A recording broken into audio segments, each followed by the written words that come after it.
you guys, welcome back to Stampaholics Anonymous. Today we are going to look at the 6 Femme fatale polishes I bought, 3 of which are the Beauty and the Beast limited edition for Valentine's Day of 2017.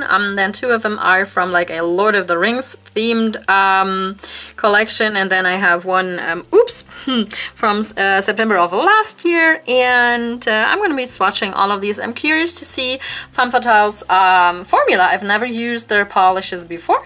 Yeah, and I'm just curious to find out how these work and how all that shifty goodness is working on my nails. And while I'm swatching, I'm currently watching Christine's, Simply Nailogical Christine, her video on the spray nail polish remover. That just made me laugh out loud so hard. I saw an ad for that somewhere a while back, and I was like, oh my god, I need this, and I figured out, where I could probably, buy it online. And then I read the instructions, which just basically say you spray it onto a cotton ball and then proceed to remove your polish, which made no sense to me, so I didn't buy it. And I'm just gonna watch Christine struggle through that product review while I swatch these Femme Fatale polishes for you guys. Okay, enjoy the swatches. All right, we're going to look at the trio from the Beauty and the Beast trio first. This one is called Promise of a Rose, and as the name suggests, this is a rosy kind of polish. It has a metallic sort of finish, and it also has a shifting quality to it, but it is very, very sheer. I think it's so sheer to make it possible for those like glitters or like flakies in it to stand out. But I'm going to end up needing 3 coats of this, but I didn't really mind because the formula on this one is good. And I don't think I should have done the 3rd coat, because after the 2nd coat, the color didn't really deepen up anymore. And you're going to see in the swatch picture that even, after the 3rd coat, it didn't get 100% opaque. So you might want to use this over some kind of a base color.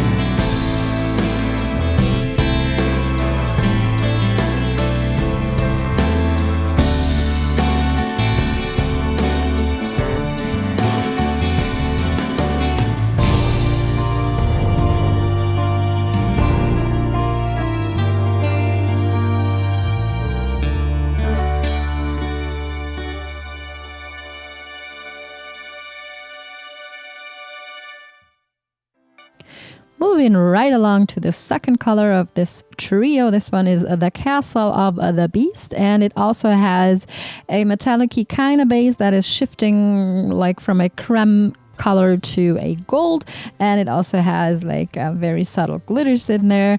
It did get much more opaque than the first one we saw. Formula was also good in this one, and it's buildable in 2 coats, so no complaints here. And I kind of like the color, but then again, it wasn't my favorite thing ever. But I like the shiftiness.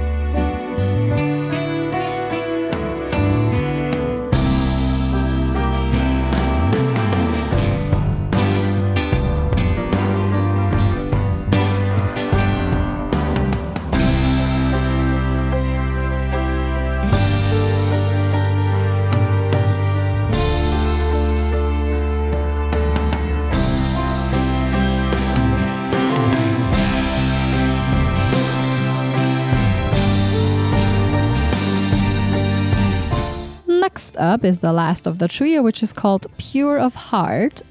This one, again, has a sort of metallic finish kind of base and a lot of glitter in there. And it also has, all three of these polishes, by the way, have a subtle shift or a subtle rosy kind of shift in there. All three of them do. And this one I ended up really, really liking because of all of the glitter and the way that subtle shimmer, that rosy shimmer is coming through. I really enjoyed that. And as you can see here, it built up nicely in 2 coats. So no complaints about that. And also Formula 1, everything was very, very nice.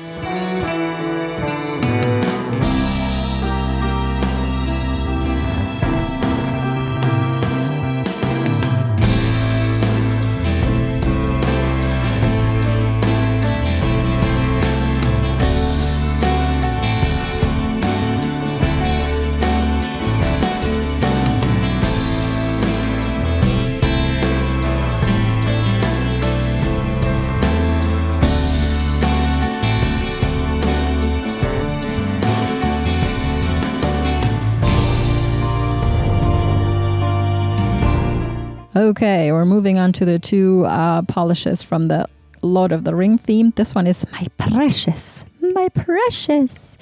What does it have in its pockets, my precious? It has a polish in its pockets. Anywho, this is a gold, very, very, very, very glittery hollow polish. It has chunky hollow glitters in there, smaller hollow glitters in there.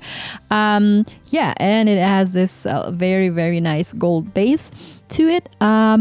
This one dries textured because of all of those chunky glitters. 2 coats is all you need because of all of the glitters, because it's so dazzling that you're going to be blinded and not able to see any nail line on anybody after this. But I really liked this one, and the way this one applied was also fine. But then again, it is textured, so you need a good thick top coat over this one.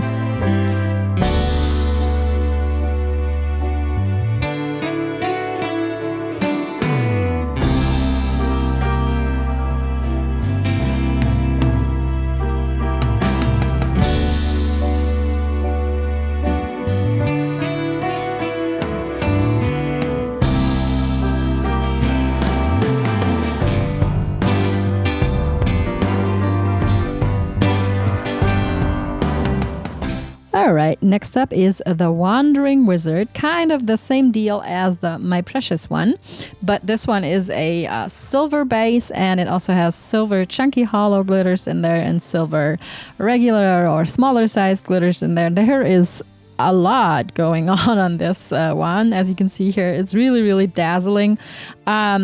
So I was worried at first if this was going to get opaque or if I should have used it as a topper, but applying the second coat just made it so much more dazzling that I didn't really care if I could see my nail line or not. But this one was good in 2 coats. I was surprised by that, and I really, really enjoyed this one. Also dries a little textured, so you do need to add like a thick glossy taco to this one.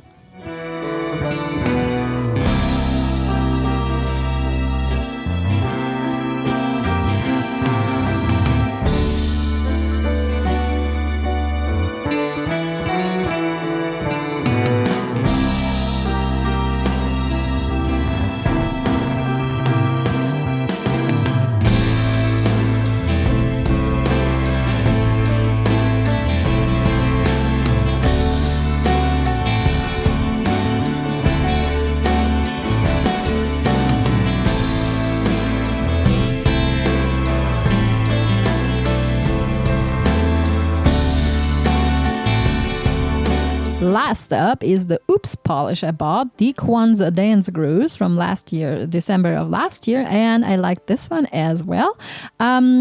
It does have a very, very subtle shift in the base color, like from purple to green. You can't really see it like from this angle, but from very extreme angles you're able to see it. And then I really like how this one looked on the nail. It was a little sheer, as you can see here on the first coat, but then in the second coat the color deepened up to match what you're seeing in the bottle. So I thoroughly enjoyed this Oops polish. I don't know why it is an Oops polish even. can't really tell you, but I really liked it.